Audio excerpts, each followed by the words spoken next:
Now I'm going to show you guys a leg flick made famous in the Billie Jean video, and it looks a lot more intricate than it really is. It looks like...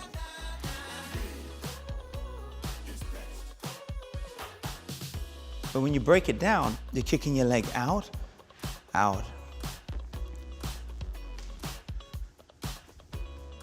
So you just kick your leg out to the forward and back, out to the forward and back, out to the forward and back. This is your foot. You're just here on the front, just on this piece. You're sliding on the front of your feet, out to the forward and back, out to the forward and back.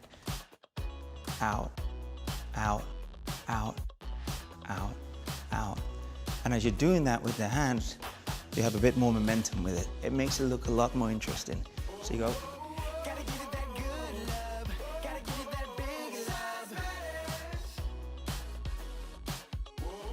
So the hand flicks out, out, out, out. One's a big loop and the other one is just across the waist. Flick across yourself.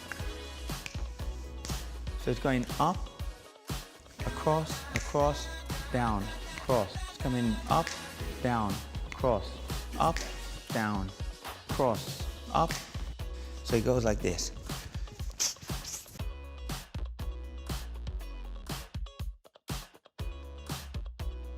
Down, cross. Kick your leg out, out, out, out. Hi, I'm Navi, and that's how you do what I call the leg flick, made famous by Billie Jean. Thanks for watching.